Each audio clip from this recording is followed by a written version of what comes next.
Welcome to Game of Roses. This is PaceCase. This is BachelorClues. It's Monday. You've heard of it? Yeah. Time Do you doesn't start exist. every episode saying what day of the week it is? Do I? Yeah.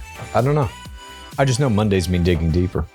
I'm just realizing it, and I'm like, but most people probably aren't listening to it on the exact day, We don't know that. so they're confused. We don't know that for sure. For all those of you out there who are listening to this on Monday, it is Monday. For everybody else, it is not Monday. I don't know what day it is, but it's not Monday. Or maybe you're listening to it the Monday after the Monday it came out. Maybe it's double Monday. That could be. We don't know. But what we do know is today we have 12 clips for you from around the nation and from around the Love Island nation. We're going to be digging into a bunch of clips of Ace. Maybe saying Nicolandria is real or not. Talking about producer manipulation, a bunch of stuff. But we are going to begin today's program with a clip from those Viall files. I know from the way you're saying those where it's going to come from. Yeah, I guess is there any other podcast that has like some kind of plural noun in part of its title? No, but just the glee with which you say it. Oh, right. Those, and you're like full face, full body smiling. You don't get that way for everything. There is a unique pleasure I take in watching Nick Viall. I won't lie. Did you see someone wrote you a poem about going on the cruise? No. And what if Nick went? But I did see Reality Steve posted the prices. Did you see that? No. Yeah, hang on a minute. Let me get this. Ooh, breaking news. This is important. Yeah, this is important information. I'll read you the poem that a pit dweller wrote Please. while you find that. Yeah, please. It is. That bachelor clues. He does not like that bachelor cruise. He stomps and he grumps. It's a trick. It's a ruse. But I'll change his mind. I will not let him lose. Would you sail if Nick Viall was there to schmooze? With his sour grapes and his mumble, oh, what fun you could choose. Would you like his tattoos on that sparkly sea cruise? No way, grumbles Clues with a huff and a frown. I'd rather stay home in my quiet old town. But I say, dear Clues, come and give it a try. Nick Viall's tattoos make the moon wink up high. Picture this, Bachelor Clues. Oh, the fun it would be. You and Viall with ink, matching hearts by the sea. A zoom zap tattoo with a swirl and a spark. Two pals with new art that glows bright in the dark. Come sail, Bachelor Clues. Join the cruise, don't you quit. Find your spark with Nick Viall in that warm, rosy pit. Wow. This is a special poem from Discord user Kelsey Gillette. Thank you, Kelsey. Wowie. This was sent to me. Wowie. And said that it was sent by Reality Steve. That poem's incredible. If Viall was on that cruise, maybe I'd go. I can't do it. I'm sorry. I can't be on a cruise. I just can't do it. You know what I mean? Mm-hmm. I know exactly what you mean. All right. So here's what we got. I agree. These prices are for a single person for the 4-day cruise. Okay. Interior. I don't know what that means. I'm assuming it's a room that has no windows. I'm guessing. I was like, aren't all the rooms interior?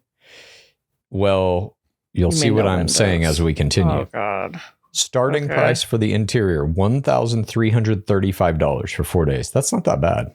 That's the lowest? It's like $300 a day. A little more. Does this include all free food and alcohol? That I don't know. I would guess not. I would guess you're paying for that shit too. That's a lot. Is it? For 4 days? I mean, you can cruise with Chris Olsen, the Elvis guy, for $900. Well, if you want to go up in price, you have an ocean view. That starts at $1,505. Oh my God. Balcony, $1,865. Club balcony suites. I don't know what that is. $2,285. Suites, $2,790. And the Haven, I don't know what that is, $4,685 per person. Okay, so this is how they're paying all the talent. I guess so. Every room is going to pay for one of those people. I guess so. So I don't know. Enjoy it if you can. Let us know what's there. Maybe if there's a bunch of pit people going, I would encourage you to take a lot of video and email it to me, and I'll make a little video out of all of it. I'll cut it all together. That could be kind of fun. That's a monetary barrier to entry right there. Nothing under $1,000, not including food, alcohol. I agree. I totally agree. Who's paying $4,800 to do this per person? It's not like there's like stops in between, right? It's just a boat ride full just water the whole time. No, I don't know if you're going to get off in Dominican Republic or not, but it goes from Miami to Dominican Republic to Puerto Plata and then back. And it goes back? Yeah, you don't have to live in the Dominican Republic at the end of this cruise. Okay, so it's got one stop. They return you. Yes. Okay. $4,800 get you a one-way ticket in the best room we got to your new life. I don't know. Maybe you fly back from there. Okay. All right. Let's get into this thinking deeper. Well, this is our first I imagine a flight from there and back is a lot cheaper. Oh, I'm sure it is. Yeah. But Tyler Cameron ain't on your flight. Our first clip comes to us from those Viall files. This was from September 3rd. In this clip, it's going deeper with Kat and Dale, BIP Unpacked. Yes. In this clip, Kat is defending the money, talking about why they needed it. Here we go. Are you bummed that you didn't leave with a ring? Or are you like, you know what? Girl, no. Been there, done that. I'm good. No, Yeah. I'm totally fine without a ring. I honestly like the way the show was formatted, obviously different, like the new format. Like I almost like forgot about the engagement element. Yeah. I feel like show. it made the engagements less like, you're like, oh, okay. It was like, yeah, the money. I guess. But like, it Yeah. was like the money. I think they were more focused on like truly like building relationships. If you see, even though engagements were the forefront of previous seasons, they haven't really worked out that well. So like whatever they're doing this time around, I think worked a little bit better because we're together and things are great. I also think like, people focus on the money aspect, but when you're actually on the show, granted, some of that's in the back of your mind, but it wasn't a topic of conversation with any of us. So we knew that we had to compete at a certain point. But I think it made people dive in a lot deeper. So if they had a connection or there was something that they were really trying to build, it's like you were going all in and trying to find even more common ground and support your partner. Okay. Wait, why are you going more all in? Because you're trying to win the money, I guess is what he's saying. Like you have this bigger common goal. I don't know. But I thought he was saying they weren't talking about the money. I don't know. I don't think they know how to answer this question because it was a very disjointed season and the money was very much out of left field, in my opinion. Ow. You all right? Yeah, I'm trying to plug my heart light in. Oh, nice. I believe that what Kat is talking about, saying that, well, they changed it around and it worked a little better because you had more relationships coming out of this. You had one engagement with Spencer and Jess. Kat and Dale are not engaged, or I don't know if Jeremy and Bailey are together still. Do we know? According to the end of that VIP episode, they are. What does that mean? I mean, we didn't have what we had the last season, which was a couple days later, breakup. Yeah. I'll be very curious. So it's better than that. Yeah. Well, of course, those were like forced. And I do think like they're getting to the root of this. And Viall says it. He's like, yeah, their proposals were just kind of like an afterthought. Like, I guess we're doing this, but the $500,000. He's correct. That proposal at the very end, which is usually what all Bachelor product culminates to a proposal, narratively, dramatically. Here, it was an afterthought. It was after they received the 3 envelope choice. So bizarre. I was just thinking, like, with the first couple, DLP waited for them to give their little speeches. With the second, he like ran in and then ran out. And then, okay, now you do the speech, the engagement. Yeah. And it's like the season might have, in quotes, worked better in terms of building some relationships than season 9 did, or 8, maybe even. But prior to that, there were multiple seasons that had engagements that ended in fucking marriages. And like children. Yes. So like to say that it's a more successful season on that front, maybe than the most recent seasons. Yeah. But not than Bachelor in Paradise in total. I assume that's what they're comparing it to. Yeah. Because Bachelor in Paradise traditionally is known as where the most engagements actually happen and like people get married. Totally. All right, let's move on to our second clip. Comes to us from those. Now I can't do it. It comes to us. I need to get a Viall Files hat. They must make them. You have your wig. Yeah, it's over there. It's under his shorts. Our second clip comes to us. Soaking up the juices. They were never used, supposedly. Second clip comes to us from those same Viall Files. Same episode, Kat and Dale. In this clip, Kat is talking about Sean's accusations about her boyfriend prior to the show. Here we go. I noticed no receipts were posted. Seemed upset. Dale came to your defense, you know, wanting to be the honorable man that he is. But I'd just love for you to address it. Yeah. So I mean, it's obviously was a lot in the moment, and then it became a lot in real time a few weeks ago. When it comes to being in a relationship, I did not come in with a boyfriend. I definitely did leave with one. So that's point blank period there. What was it then? What was it a completely fabricated story, or was it? It was a story that I think I would have appreciated a little bit more, I guess, conversations with me before things were spoken on so factual and also publicly, because, you know, no one had a conversation with me prior. And I think when you're hearing, if you want to speak on something to that extent, it should be really like, okay, this is exactly how it is. And was I dating before Paradise? Of course. I wasn't going to stop my life. I didn't even know if I wanted to do the show yet. And I was seeing my ex at the time a little bit, but also like I was just not stopping my life, you know, but that did not mean that I was coming in with this idea that I was going to, you know, fake it and then leave. But I do wish that things were at least addressed with me personally, like one-on-one, before things were expressed the way that they were. And was this a relationship that you needed to address with that person when you left? I think that, no. I came into Paradise saying like, this is going to help me figure out what it is that I need to do. That relationship, I have no ill will towards him at all, but it wasn't the healthiest. I think he can agree with that. And, you know, everyone's I think can understand maybe what that feels like.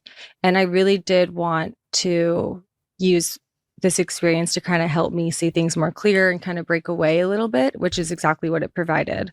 So maybe, yes, there could have been like a conversation, but not like I'm breaking up with you conversation, if that makes sense. Or like, hey, like you're not my boyfriend anymore. Like, no, I think he can also agree that that was the situation for what it was. But yeah. You definitely had a conversation though after filming with this Well, person? I had to, because, you know, I wanted to clear up if there was also anything that was said to him that may have been misconstrued or misunderstood, because I didn't know exactly what was expressed to him from Sean and Alicia. So I wanted to like... they reached out to him? Yeah, they called him. Oh. Yeah, what were the receipts that they were referring to, you know? So based on what I've been told, there are no actual receipts. So I'm not sure. I have receipts from my therapist, though. She said she'd release my clinical notes to prove that I didn't have a boyfriend. I said, let me sign the patient release form.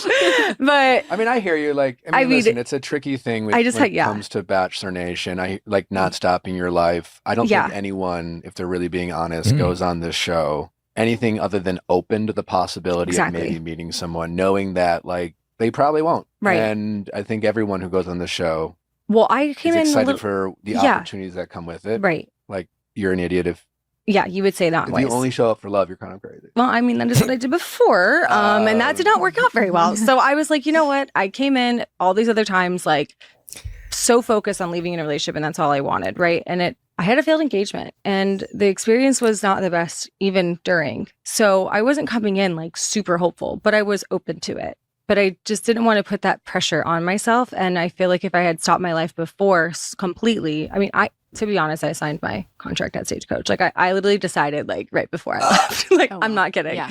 I started wearing everybody's clothes because I was like, I didn't prepare for this, but that's where I was coming from. It wasn't like, I just wanted to be very like realistic with this situation and the experience, but the last thing I expected was to actually like meet an adult and like form a real relationship the way that we did, which honestly I think is what makes it even better, because when you're not going in with that idea, things can really form.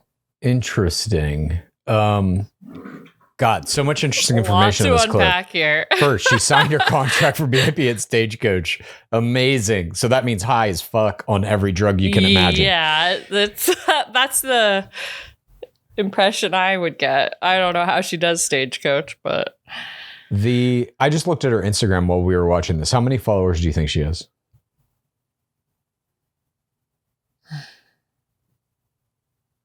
200K? 135. Pretty close. Yeah, but didn't get anything from this. So when they're talking about like, you know, everybody comes in open to the idea, but you're really here for the experience and the opportunity it brings you. I don't think BIP brought any opportunity to anyone on it. I mean, she's on the files. Sure. The number one, that's the meet the press of reality TV. Going on the files never helps the person going on the files. It helps the files. Interesting. Yeah, I have never seen anybody get a big bump from that. It's not like Call Her Daddy, in my opinion. It's something different. It's just like you're in Viall's territory now. Anyways, what she's saying about he wasn't her boyfriend, this guy. Point blank period. Yeah. I get that. This is a fuck buddy. Fine. There's nothing just wrong with that. Someone to twirl at Stagecoach. That's fine. Exactly. This was a dude she was having probably semi-regular sex with, but they weren't a couple. And now she's in paradise. That's what I took from that. I could be wrong. That's what I took from what she was saying. No need to have a formal breakup. We were seeing somebody. My life wasn't going to stop for paradise. I didn't even know if I was going to the show. That means, I think, she had a casual little thing with some guy. And that was that. Situationship. Maybe not even that. Maybe they both were under no illusions, you know. But in past Paradise seasons, that is a sinister offense. You know what I mean? Here it's just like, whatever, no big deal. Dale doesn't give a shit. Viall doesn't give a shit. The show itself didn't give a shit. The boyfriend thing, people care. Sure, People but she's saying he's not a boyfriend. Now, the accusation that Viall did not address here was that she snuck in a laptop to communicate with that guy. I don't know if he talks about it later in the episode or not. That's what I'm most curious about. And also that she says there are no receipts. That's what I mean. I'm like, why did Sean do this if there's no proof? I don't know, but that reunion is coming out on video. We're recording this on Friday. By the time this comes out on Monday, and I know you're listening to it on Monday, we will have probably, I think, done in Casa Gore our entire watch along of the YouTube reunion. I assume they are going to address this on that reunion. I mean, what else would they be talking about? I don't know. We will be doing our top 10 takeaways from this BIP season. If you're listening to this Monday, it comes out tomorrow, Tuesday, which will have our reactions to the reunion. I'm like, Sean would go this hard at a situation. I agree. It's a big step to take. Not a laptop or an iPad or something. I don't know. I agree. It seemed like what we pieced together is Sean knew or knows this, in quotes, boyfriend guy.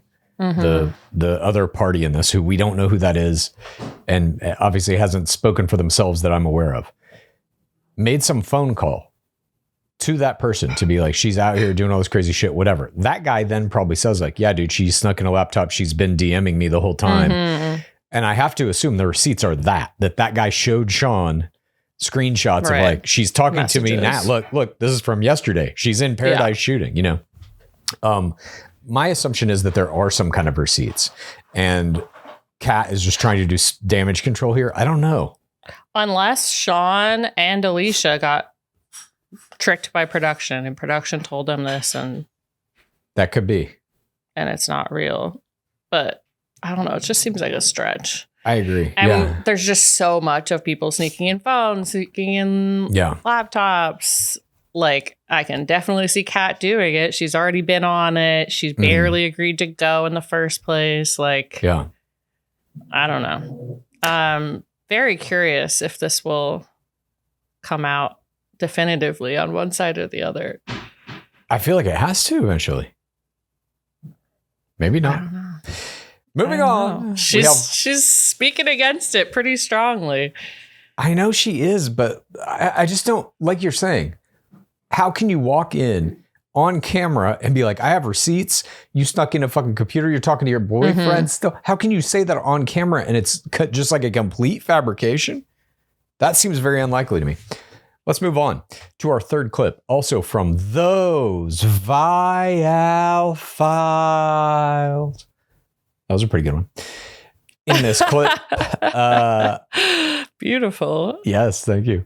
In this clip, Nick reads a DM from Parisa about Kat. You are going to want to hear this. If you want to hear this DM and our reactions to it, and all of our digging deepers that we've ever done, and all those Casa Cores, and all those PaceCase Palabas, and all those Clues Corners, get access to our Discord and our live shows every Monday at 4:30 p.m. PST, among other things. All you got to do is go to patreon.com/Game of Roses. Join us in the bottom of the pit for the tidal wave of content that now exists there. Mm-hmm. Our watch along to this 2-part podcast reunion will be there. That's true. God, I can't wait for that. We hope you will join us in the pit. Please rate this podcast. Please review this podcast. Please get a friend to listen to us. And then please rate this podcast. Please review this podcast.